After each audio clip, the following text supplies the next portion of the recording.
You're tuned in to the Dakota Housing Network on Supertalk 1270 and Supertalk1270.com.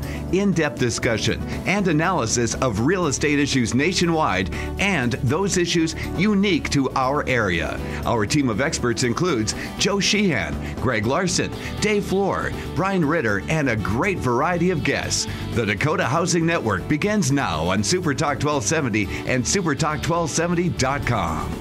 And welcome to the show here, Joe Sheehan, Dave Floor, Greg Larson.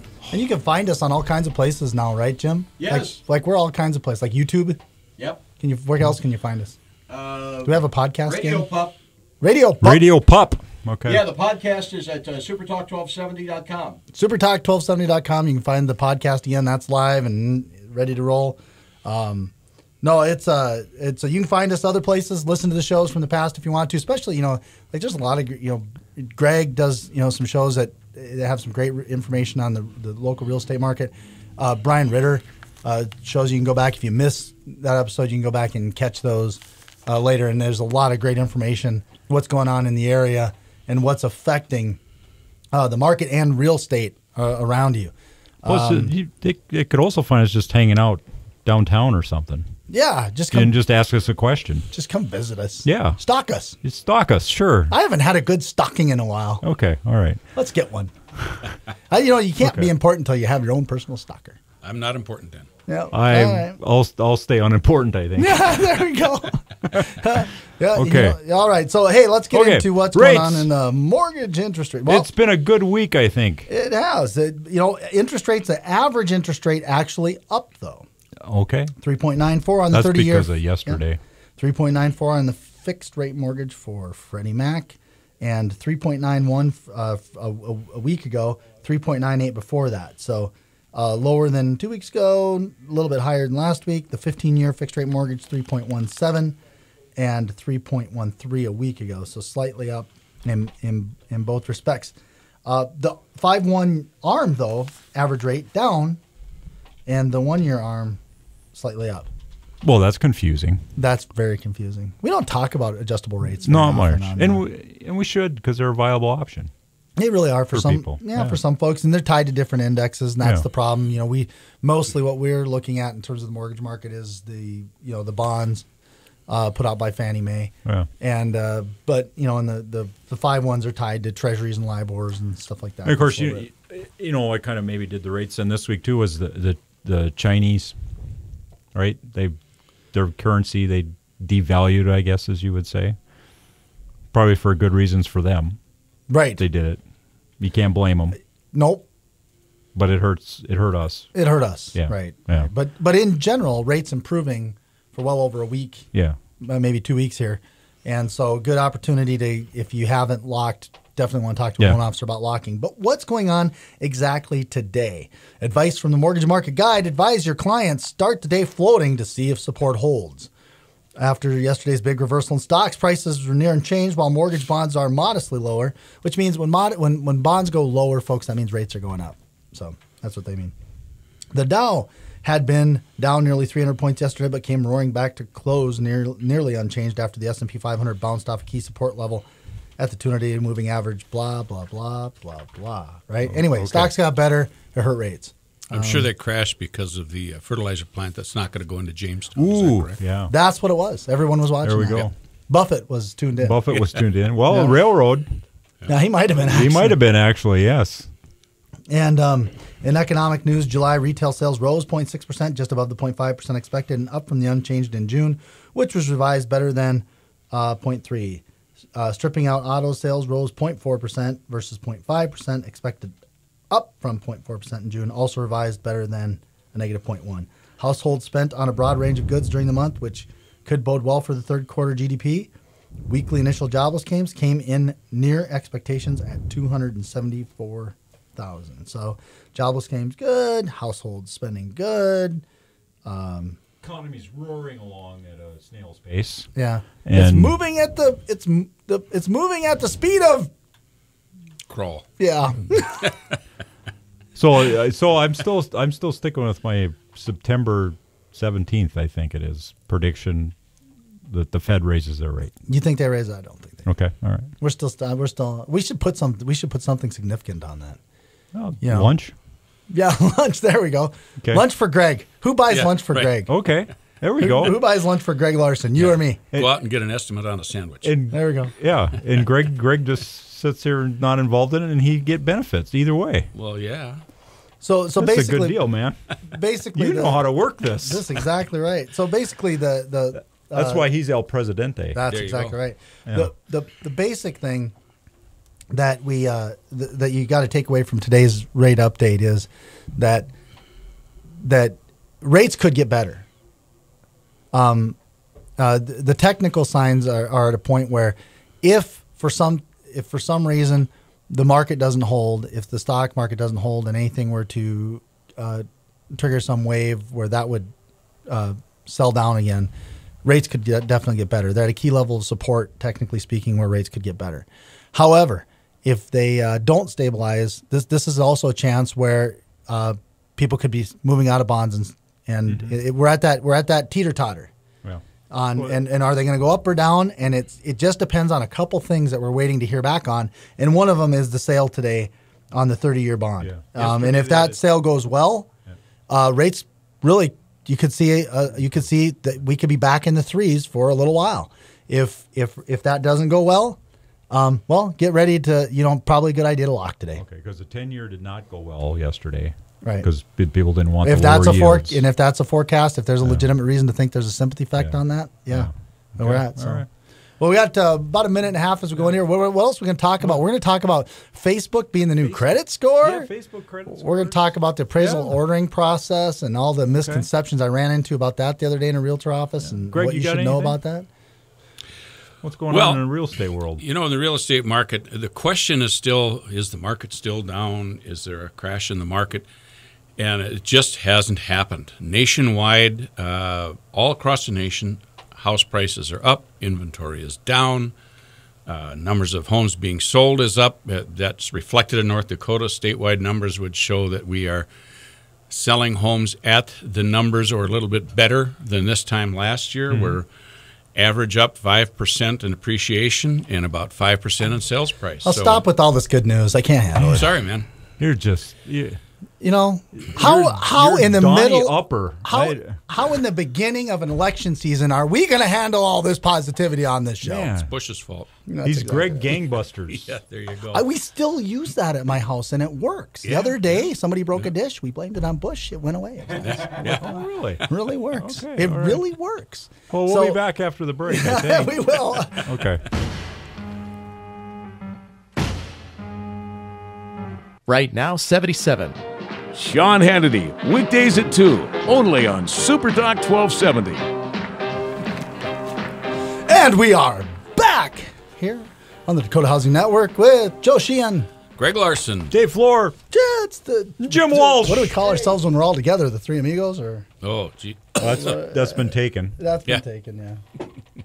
I don't know. Oh. It's hard to get something flattering to come Should we to have a mind. contest? 663-1270 if you want to call in and name Give the us trio. a name. Triple ton. Ooh. Okay. Uh-oh. Jim's Uh-oh. got something for us. Oh yeah, here we go. Jim's name in the group. Yo. Oh, no. That's not what I was looking for. Well, I'm fine with the Three Stooges. That works. Yeah, that's hilarious. I get to be curly. Whoop, whoop, whoop, whoop, whoop. Yeah.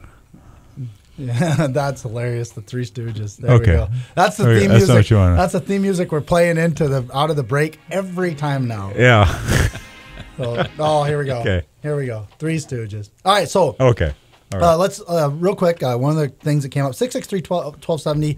If you want to try to beat the Three Stooges, or if you have a different question for one of us in here, but one of the things we want to talk about is the question that came up is in the real estate office, talking about the appraisal. Right now, appraisals are an issue in the local market. I think all over the state, to be honest with you, for sure in the western part of the state anyway. But I don't think they're a lot better in the eastern part of the state. Appraisals are backed up, and there's a lot of confusion about how the appraisal ordering process works still. Mm-hmm. And And we've been this has begun since 2010, so it's been around for a little while under the HVCC, which was put forward by Fannie and Freddie, adopted into the we call it the Frank Dodd Act here, of course. Yep.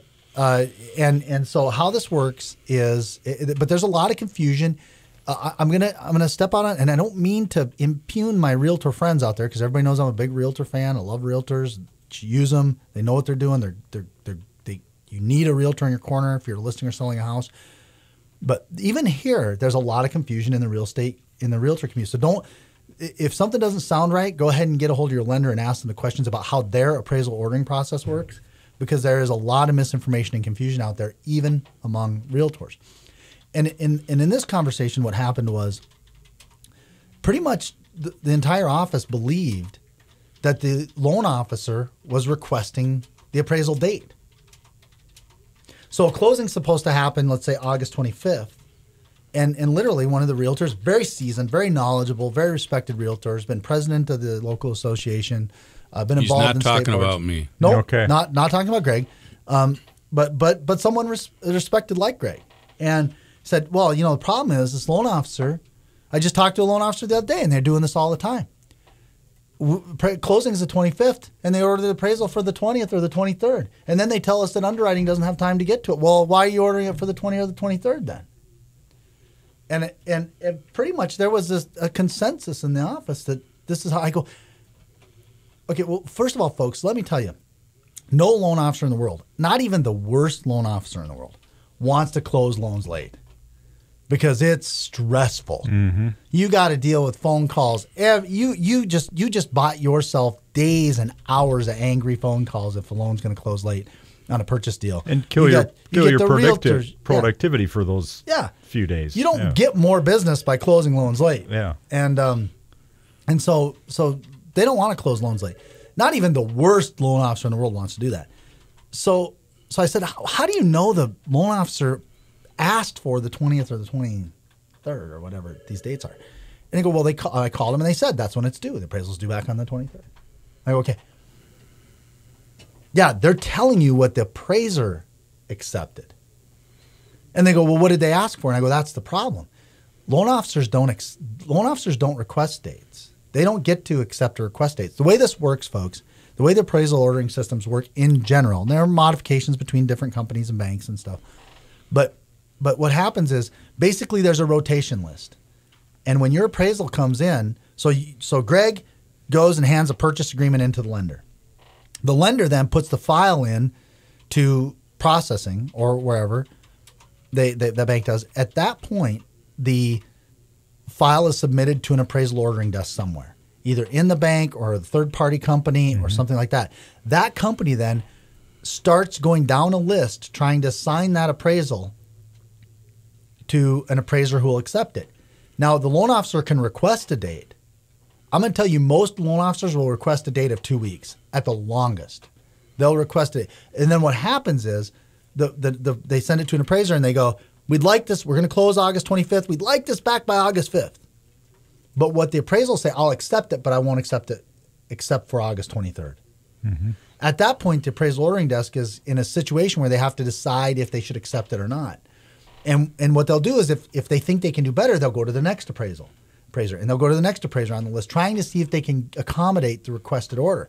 What happens is if they know the last 10 requests have all been out 3 or 4 weeks anyway, they'll accept that next order and just go ahead. Hey, this is about the average of where they're at. Why go through every appraisal just to maybe find one out of the 10 that are going to accept it? Sure. And so it's really about getting the order accepted. And right now the appraisers are behind. And here's the thing, like in my bank, I don't get to control, but through our credit department, we control the appraisal list and we keep it pretty tight. We keep the appraisers on that we trust to understand our business, to do a good job, to represent accurate values, but also give great service and not create problems that don't need to happen based on the rules. So what will happen is a lot of times my appraisers, they're busy, they're good, they're popular. They're on lots of people's lists because they do a great job for the real estate community. So they're busy. They're out there a ways. Yeah. And so I've even had situations where somebody came back to me and goes, well, I was just working with another company and they got an appraisal order accepted in 2 weeks. Yep, promise you that appraiser is not on my list for a reason. Yeah. I promise you that appraiser is not on my list because he's delivering, because he's not as busy or she's not as busy. And if I put them on the list, I'm going to wind up with documentation issues. I'm going to wind up with things like where, well, the appraisal's fine, but the sidewalk's cracked, needs to be looked at by a professional engineer. You know, stuff that's common for the area that all of a sudden is requiring engineer certs because the appraiser mentioned it. Yeah. Versus the other appraisers look at it and go, it's common sense. That's common for the area. We don't need to deal with it. There's cracks in every one of these sidewalks down the street that you go to on each of these houses. And Greg knows what I'm talking about. Yep, as I realtor. sure do. And so those people don't get on our list, or the ones who say they'll deliver it this date, but then deliver it 5 days later. Even if you tell me you're going to deliver it earlier, so if you accept it at the fastest time, but still bring it in late, that still creates follow-up problems, expectation setting problems, not doing what you say, or coming in short value. Here's one of my favorites: is when an appraiser comes in $1,000, $1,500 short value. Folks, I don't know that anybody can judge a property within $1,000 to $1,500. No, Greg, probably not. Greg, is there science out there where you can get within $1,000 on a property? Yeah, wouldn't it be wonderful? If you can get within 10, you're doing very well. If there was a system that magical, my guess is we wouldn't need appraisers to do it. It'd be a computer system doing it. That's right. I mean, that would be an algorithm if it was that precise. But you know what you're talking about, Joe, is communications. You know, the realtor represents the client, as does the lender, as does the title company. We all represent the same person. We all serve them for sure. They're all our clients.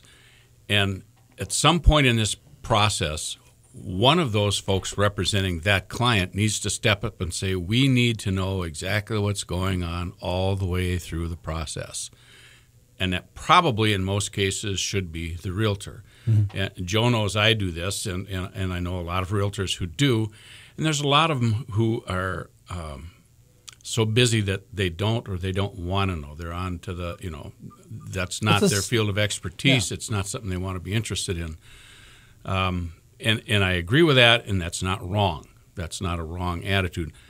I want to know when the appraisal was sent, when it was accepted, so that I can be telling my client along with the lender, so we're on the same sheet of music. Here's what's happening. Here's what's happening.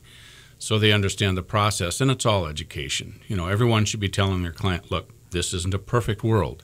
Here's what we want. We may not get it. Right. And so that we can be aware of it and walk all the way through it. And even then, our clients, God bless them, some of them only hear what they want to hear. And so here we go. I love this. I love this one. And this is so classic. My favorite was because I was sitting in an office and for the most part, getting to know most of the realtors in the area and getting to know most of them personally. Is it safe for me to say that most of them are conservative? Yes. Most of them are free market kind of people. I mean, whether they're Democrat or not, but they're definitely free market. Yep. You know, the market should decide kind of as far as economics speaks. But what's so funny is, so then I'll say, hey, listen, so, and they'll go, well, how can that be, Joe? Because we've had situations where it's like nobody's even reading what the purchase agreement date is. And I go, yeah. I go, if the appraisers are really busy and you set a date for August 30th and they can't get to it, they'll come back and offer you on September 5th or September 10th. That's the soonest they can get to it. Mm-hmm. And we have to decide if we accept it. So they don't even care what the date is on the purchase agreement. And I go, no. They care about when they can deliver it. And they go, well, can they do that? And I'm going, Yep. Well, there should be a law. And it just cracks me up because if you were to go into them about any other conversation about making a law about what kind of service you could offer and how you could offer the service, like any other business in the world, almost every one of these people would be like, no way, you can't make laws about how I want to do business. I get to do business my way, you know, but then all of a sudden, here you go. They want to make a law about how appraisals, and appraisers are business people. Yeah. They can decide if they want to take an order or not, or whether they want to offer on-time service or not. So anyway, those are the challenges. The appraiser is being realistic. I can't get to this till this date. Decide to accept my service or not. Your choice. Your choice. Your court now. Free market. Hey, we're coming back after the break. We'll maybe wrap this appraisal thing up, how you can manage it as a buyer or seller if you're out there, what you can do to know. We'll work with Greg on that, get some good advice on that. And then Mr. Housing has a pile of great stuff to go through. Social media. Facebook, your new credit score. All right.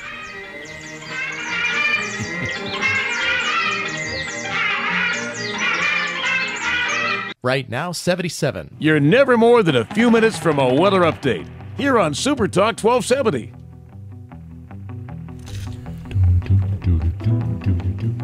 We're talking about, you know what I need? Cornerstone Bank needs a Hawaii branch. And yeah. and I'm going to call it. You know what I'm going to call our Hawaii branch? Cornerstone Joe 5. Joe 5. Okay. Joe 5-0. Joe 5-0. It's Cornerstone Joe 5-0 in Hawaii, doing mortgage lending, hanging loose. Okay, well, I mean, drinking Kona beer nonstop. You think things are slow now? I get to it when I get to it. Hang loose, dude. Come on. Take it easy. Hang loose. All right. It'll be fine. Maybe you'll drink a chill blast. Some of that beer with a Red Bull chaser. There you go. Yeah. So anyway, he'll be calling from his surfboard. Yep. His waveboard, whatever. It's like, yeah, absolutely, man. We're going Hawaii Joe 5-0. All right. Wrapping up that appraisal ordering issue. The biggest thing is to understand that there's no incentive for a loan officer to put your appraisal out. One of the questions you can ask when you're using a lender, or understand it once your borrower has picked a lender, or once your buyer has picked a lender, is how does the appraisal process work, and who does the appraisal ordering for the people who are doing the lending. So, for example, like at my bank, we have an in-house process. We control it. It's by us. Now, some parties, if you're a bigger bank, you have no choice sometimes but to use a third-party vendor, where they have less control over how it's managed. They have less control over who's on the list. Now, there are some who use third parties, where the third parties are very good and they allow control in the list. They allow some specialization in the list, and they do a very nice job. But understanding how that works, understanding what are your options to challenge those things as well, to challenge values, to challenge. Now, this is where your realtors can really help out by getting to know the lenders that they're using more frequently. Is how does their appraisal process work when deals come in short, when there are exceptions on appraisals? What's the challenge process and all that stuff. But as a buyer and seller, the thing to know is just, can you get answers? What kind of answers can you get? How does the appraisal ordering system work? And then the most important thing is, once that appraisal comes back, what's the real clock for closing? Not what you want it to be. What is it? And we're talking about, Hawaiian waves. You know what? You don't get the wave you want. You get the wave you get. and when that appraisal's coming in and it's coming in close to your close date, the best way to do is approach that like a surfer.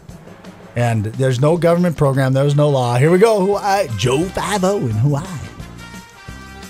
That's right. What you do, you get the wave you get.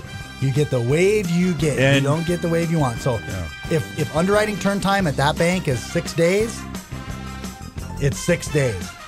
You can ask for escalations. You can ask for process changes. You can ask for a hurry, a rush, or whatever. You can do it, but work with the answer you're getting. Yeah. Don't try to pretend it doesn't exist, because what you're going to do is create a lot of stress and and you're going to fail to solve problems that would help you navigate that better. And in the busiest season, like I've explained to people before, right now, if the mortgage industry was a McDonald's, right now it's lunch hour. Yeah. August. Go to a McDonald's right now and ask for special treatment at 12:15 in the middle of the day. They're going to look at you like you're nuts. No. We'll get to you when we get to you. Yeah, if you want special treatment, you're going to the back of the line. Yeah. Because they've got cars out to the middle. They'll take a hamburger the way they throw it out the window. So it's the same way right now too. So understand what is the real clear to close date based on that appraisal coming in. How many conditions are really left? You can wish that they would have worked on that files before that appraisal come in, but hey, if there were 100 files with appraisals already in, they're working those files. Mm-hmm. That's just the way it is. Yeah. So they do try to pre-work files. They all do. Understand this. There's no incentive for a lender to close your loan late. Just there isn't. No. There just isn't. No. We just get yelled at, cried to, threatened. It's really communication, from both sides. Because if you know, hey, this appraisal is not going to get done until this date at the earliest or the latest, whatever, you let your clients know this is what we're dealing with. And if there's going to be some hiccup with that, then you work through that problem and go from there. How do you do that, Greg? So, for example, let's just give everybody like how you would handle it. So you get closing's supposed to be the 30th of August, let's say. Okay. You follow up on when that appraisal is due back. That's Sure. what you do. Which is great, because I don't know that everybody does that. Yeah. And I don't know that every lender can tell you for sure. Is every lender for sure able to tell you when it's due back? No. Yeah. See, some of them don't even know that. So that's something to know too. Yeah. So that's a part of the process too. So let's do two scenarios. First one, lender can tell you it's going to come back and it's going to come back late. Closing's August 30th. The appraisal's not coming back till August 27th. Walk us through that client experience for you. Well, it really depends, Joe, on what's happening. Generally, where the stress hits is someone who needs to sell their house before they can buy a house. Back-to-back closings. All right. Yep. So we're all set to buy the house. We're ready to close on this day. Those guys are moving out. That one's moving right along fine. And then here comes your sale. And all of a sudden, well, we're going to miss the closing day by 3 days. Now, the realtor's got to tell these guys, we're going to miss it. We need to plan for these 3 days. Then they have to tell the other agent with that buyer or seller who's ready to go and ready to go to their deal, well, it's not going to happen for 3 days. And it's like hitting the brakes on a train. You can hear all these cars hitting the other cars, hitting the other cars, hitting the other cars. And that's where the real stress hits. If I've got a buyer who doesn't need to sell his house to buy another house and it goes off 3 days, well. But, you're going to close later. Right. Yeah. Okay. It's when it's this time pressure stack, and that's where time management all the way along has to happen, and it has to happen early. So the earlier we know, okay, they're saying that the appraisal isn't going to be back until the 27th. We're supposed to close on the 30th. When you know when it's going to be back on the 27th, you can pretty much expect it won't be before the 27th. So that's when a realtor has to start priming everybody along the way to tell them, here we go. We got 6 days from the time the appraisal is back, and this is business days. Weekends and holidays don't count.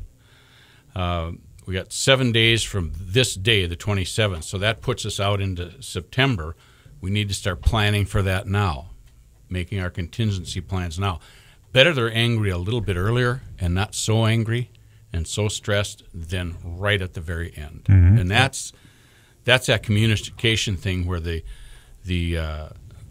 loan officers and the realtors need to get real close together. Even if they're mad at each other, they got to stay close together so that they're serving that client the end purpose. Yeah. What do you do when they don't know when the appraisal's coming back? What do you do with lenders who aren't able to give you that information? They're like, well, I don't know. We send it out. Appraisals are out like 4 weeks, or they're out 6 weeks, or whatever. They just kind of give you an estimate. They're out 6 weeks. That's generally that third party type deal where they don't get to know. Mm-hmm. Again, when that happens, then the minute you get that there isn't we don't know it's going to be back, then you got to start doing contingency planning right away. You say, hey, we don't know when the appraisal is going to be back, but we know they're coming back late. Yeah, in a perfect world, we're going to close on the 30th. We need to plan for closing out 7 days from that. Something to understand. Be pleasantly surprised. Something to understand. I'm going to bring this up. 663-1270 if you've got questions. I've actually started doing kind of an informal survey with realtors like you, Greg, who've been in the business, do a lot of closings, talk to a lot of other agents about back-to-back closings. The closing where the sale is linked to you've got two parties that need to close on time to move the same day. So far, the best number I get is 60% of them happen the day they're supposed to. I would say that's probably a little low. You think more of them happen? I think more of them happen the way on they're the day they're supposed to. supposed Works to. out. Yeah. However, the ones that don't are the ones that burn themselves into your memory. And their memory. Yes. And then what I also get is I say, now how many of them happen without a hitch? So out of 10, how many of those 10 that are closing the same day happen where it went just like you planned? And it's less than 3 out of 10. Yeah. That the ones There's that always, do, yeah. that the rest of them close, but they close with drama. Yeah. They close with, we don't know if we're closing. We're down to the wire. Oh my God, we're closing. We were supposed to close at 10 and we closed at 4 instead. This kind of, you'd agree with that. Sure. Yeah.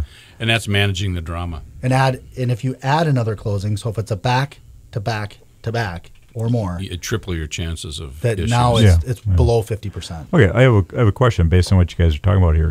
You said if it's a third-party appraisal company that's the bank that the lender's running this through, that's the one where you don't find out when that appraisal is supposed to come back. Can there not be any communication between that third-party appraisal company and the lender, letting the lender know, hey, we found an appraiser to accept this? Yeah, and that it's refers. this date. Is there a you gotta? They for sure can. Yeah, The appraiser so- cannot talk to the lender. The lender Right. cannot talk to the appraiser, but the appraisal ordering company The management company absolutely can talk to the lender and tell them anything that they Yeah, have access so to, except for who the appraiser So is. really, as a realtor, you should be, if you know that's the situation, you should be probably pushing a little bit. Well, go find out, right? Yeah. Because they can. Yeah, So unless their organization has a policy that Not says to. that loan officers can't talk to the ordering company. Yeah. Okay. And generally, what I have found as a realtor, the best thing to do is to ask the loan officer, do you know who accepted the appraisal? And they don't know. They don't know. Sometimes they can find out. Sometimes they can't. Okay. But that's when you go to the appraiser and say, I don't want to know your dates. I don't want to push anything. I don't want to talk to you about your appraisal at all. I get that. I just want to know if you can give me an idea where we can look to close. Yeah. You All know right, when well- you'll be able to get it back. Yeah. Going to the break. We're going to come back. Facebook Yeah. is your new credit score. Dave's going to take over the whole last segment.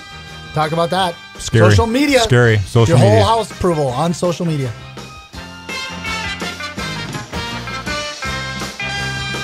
Right now it's 84 degrees. Get the traffic and weather information you need anytime on Super Talk 1270 and online at supertalk1270.com.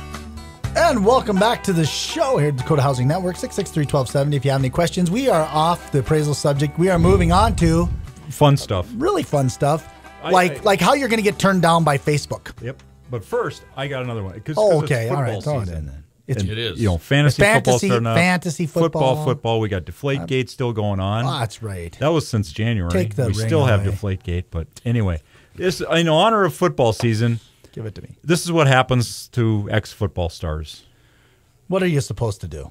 Ex-NFL star and his 74-year-old mother were convicted of mortgage fraud. You can no longer play football. What am I going to do? I'm going to commit mortgage fraud. Irving Fryer, he played 16 years in the National Football League. I remember Irving Fryer. He's a great player. He played primarily for the Philadelphia Eagles. Yeah. But he was convicted last week of mortgage fraud along with his 74-year-old mother, Aline McGee. They were found guilty of conspiracy and theft of deception for their parts in a scheme that involved 6 home equity loans taken out on McGee's home. Basically, what they were doing is just taking out these home equity loans all at the same time. And they didn't tell the other lender; they'd applied it to the other lender, and they got all this money. And What cracks me and they up said there is- was another person involved, and he scammed them, and it's here's they could be going to jail. yeah, and I almost believe him that there was another person involved. I kind of do. Because I think somebody almost has to sell you on this idea. Yeah. Because to be sophisticated enough to think I'm going to go get 6 loans on a property, somebody almost has to lead you to believe that that's okay. Yeah. And for sure you don't know anything about the business. That is not. He started a church, so he and his mom are running a church that he founded. Yeah. That's what they've been doing basically since he quit playing football. Yeah. But you're right. How did they figure this out? Yeah, on their this own? isn't something you go this isn't something if you know how the industry works and know how a home purchase works or how a mortgage works. You don't. This is not a sophisticated crime here because there's going to be 6 title companies trying to record mortgages. Yeah. And when those mortgages all come back and show that they're competing in lien position, the game's up. Yeah. I mean, you don't barely have your money for 2 weeks. This Certainly is not like get long-term this is crime. like get $1 million and get out of the country. Yeah, you're right. And that's the thing. Since they didn't split the minute they got the checks, Yeah. it's hard to believe that they went into this thinking they were going to defraud people because So anyway. because you'd have got on the plane and been gone. Yeah, you're going to some place with no extradition. Not Hawaii, Joe. No, you would not go to Hawaii. No. Okay. Anyway, let's Facebook. They want to get into mortgage lending now and provide credit scores and everything. They're doing everything, right? No, They keep track of if you're on Facebook. It's they're Google. keeping track of It's you. Google, Amazon, and Facebook vying for supremacy. Now, So what did they do? This is back in 2012. They applied for a patent in 2012. Not unusual because they apply for patents for, like they said, all their ideas they can come up with. But here's the patent they described for doing credit scores. When an individual applies for a loan, the lender will examine the credit ratings of members of the individual's social network who are connected to the individual through authorized nodes. If the average credit rating of these members is at least a minimum credit score, the lender could continue to process the loan application. Otherwise, the loan application is rejected. Okay. So this is a whole new level of underwriting. Now, this is going to rely. Greg, wait a minute. Greg, I saw you. We're connected on Facebook, and I've got an 800 credit score. Dave, I love you, man. Right? But Joe's got a 200 credit score. I'm getting rid of Joe. He's not my friend anymore, right? Yeah. And so the things that popped up are people. If this would go through, well, do I want to recruit friends? And what's your credit score? You're sending out gift cards for friends. Yeah, you send out. What's your credit score? $20 gift card for anybody so if you over have a 720 gifts credit score, you're going to start looking for. Yeah, you got an 800 credit score, $100 gift card from Amazon. I mean, well, and then think about this. Think about that'd be so easily manipulable. But you start blocking all your low score friends because who discriminates that much on who they accept as a friend on Facebook? Like one of the things that cracks me up is when people block people on Facebook. Like, now, don't get me wrong. There are legitimate reasons to block people on Facebook. Like, they post racist stuff or. They post inappropriate content. You just don't want to look at it in your news feed. Maybe don't even want to be associated with them. Totally get that. But like, it cracks me up is all the times that people have like a spat, or somebody quits a job.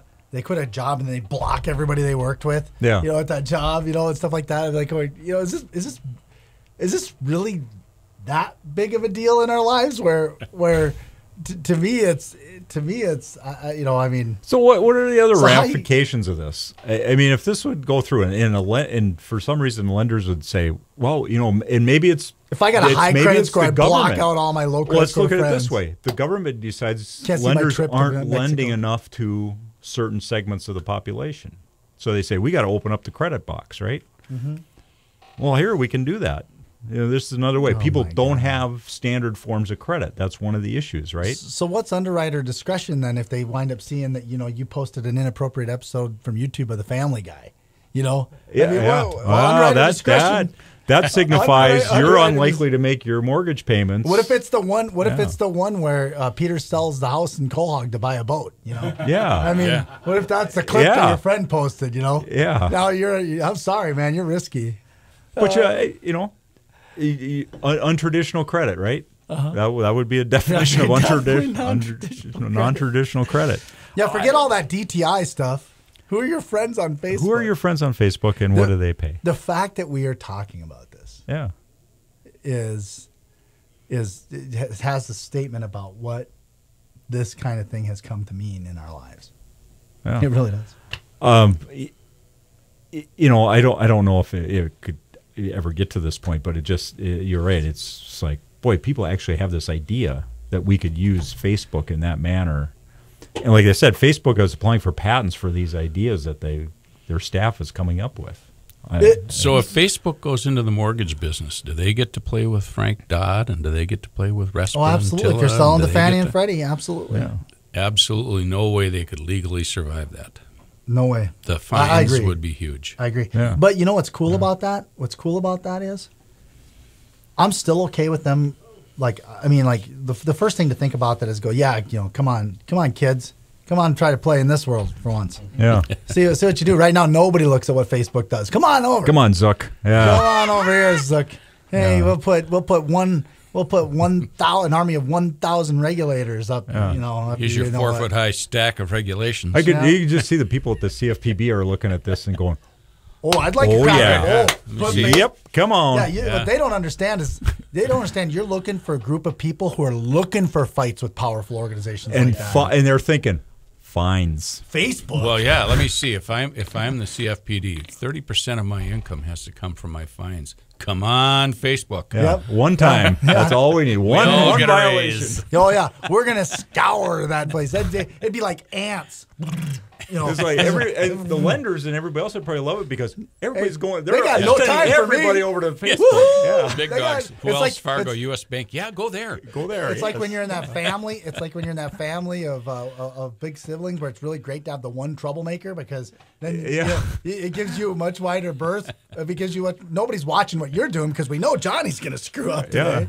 Yeah. So I'll be able to stay out a little later. Nobody even noticed I came back 20 minutes late. Why? Yeah, well, Joe would never do that, but Greg, that must have been Greg. Yeah. I come in. Well, don't you have to get back for your curfew? Nah, they're still bailing Johnny out of jail. I'm good. Yeah, I'm good. Yeah. As long as I don't get in trouble, I'm good. I could get back half hour late. So no, that'd be Facebook. You go, guys. Yeah. Get it. But the good thing about it too is that something like Facebook that has such a popular following and that every politician's involved with can create dialogue we can't. Because as you and I know, we've had these conversations with the politicians, and the politicians who are supposed to be experts don't understand it. Mm-hmm. You got Maxine Waters sitting on the housing committee questioning the Fed chair, Bernanke, on how his raising of the discount rate doesn't impact mortgage rates. Mm-hmm. Oh my God. How are you on the housing committee and don't know that? I'm sorry. But it wasn't like her first day. No, not her. No. I mean, it was my second decade on the housing committee. And I still don't know that if the Fed raises a discount rate, it doesn't impact mortgage rates. Yeah. And Bernanke's sitting there cross-eyed trying to figure out how to answer her without just saying, "Are you dumb? Are you stupid? What's going on?" And so when we talk to politicians about this stuff, all this stuff is so complicated. When somebody like Facebook comes into a conversation and you have a common literacy about something, it isn't always a bad thing because it creates a common ground for a conversation to simplify some things where we're already really dealing with it in the real world. So, so maybe Facebook won't get to do that, but it will change how we're actually doing it. Yeah. And make it simpler somewhere else because you make the dialogue happen. So since we've talked about Congress, I need to editorialize just a bit here and let you listeners know that when we talk about the congressmen who don't get it, we are not talking about Hoeven, Heidkamp, or Kramer. Oh, no, we're talking about Heidkamp. They all get it. No, we're talking about Heidkamp sometimes. No, I mean, you've had conversation with right. No, and Senator I'm not. Heidkamp Heidi's great. Don't get me wrong. She's got a great mission. It's complicated, folks. I'm not picking on her. Yeah. But like when she came up and she said that we had the $80 billion that we spent in the to save Fannie and Freddie, and that's why we got to reform Fannie and Freddie. $80 billion is like a payday loan to the budget of the United States. $80 billion to save the country from a housing collapse was like giving somebody $200 to get by on their budget till they got their next paycheck. And now they paid it back. She didn't understand that. Twice fold. Yeah. Yeah. I mean, it's not her fault. No. It's complicated. You've got too many other irons in the fire to be an expert on this. Exactly. Anything. Yeah. Yeah. No. So anyway, we're done. Jim says we're done. That's it. Next week, Brian Ritter's here next week. All right. That's a good show. Joe and I will be back in a couple weeks. Maybe Greg join shows us. All right, good.